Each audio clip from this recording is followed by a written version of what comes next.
بسم اللہ الرحمن الرحیم۔ ایک شخص نے بہت سا مال جمع کیا تھا اور کوئی چیز بھی ایسی نہ چھوڑی جو اپنے یہاں نہ منگا لی ہو، اور ایک بہت بڑا عالیشان محل تیار کیا جس کے 2 دروازے تھے۔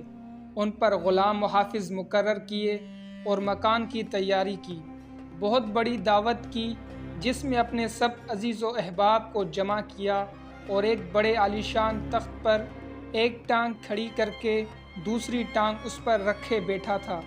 لوگ کھانا کھا رہے تھے اور وہ اپنے دل میں کہہ رہا تھا کہ ہر قسم کا ذخیرہ اتنا جمع ہو گیا ہے کہ کئی سال تک تو اب خریدنا نہ پڑے گا۔ یہ خیال دل میں گزر ہی رہا تھا کہ ایک فقیر پھٹے کپڑے، گردن میں فقیروں جیسا چولا پڑا ہوا دروازے پر آیا اور اس زور سے کواڑوں کو پیٹنا شروع کیا کہ اس کے تخت تک آواز پہنچی۔ غلام دوڑے ہوئے باہر آئے۔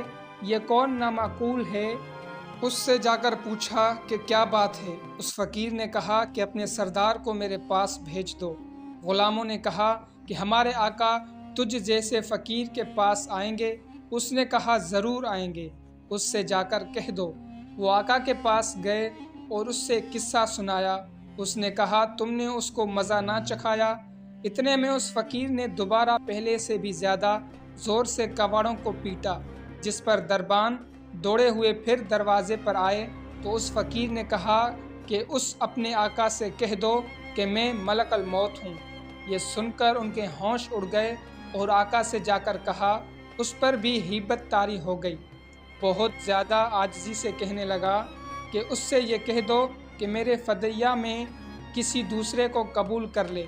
اتنے میں یہ فقیر اندر پہنچ گیا اور اس سے کہا کہ تجھے جو کچھ کرنا ہے کر لے، میں تیری روح قبض کیے بغیر واپس نہیں جا سکتا۔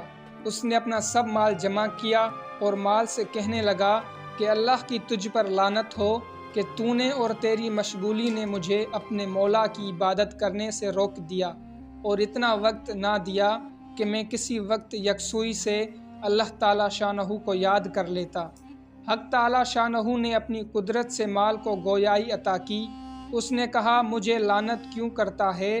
میری ہی وجہ سے تو بڑے بڑے بادشاہوں تک ایسے وقت پہنچ جاتا تھا جب کہ نیک لوگ ان کے دروازوں سے ہٹا دیے جاتے تھے۔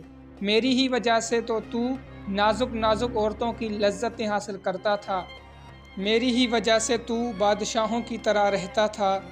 تو مجھے برائی کے موقعوں میں خرچ کرتا تھا اور میں انکار نہیں کر سکتا تھا۔ اگر تو مجھے خیر کے موقع میں خرچ کرتا تو میں تیرے کام آتا۔ اس کے بعد ملک الموت نے ایک دم اس کی روح قبض کر لی۔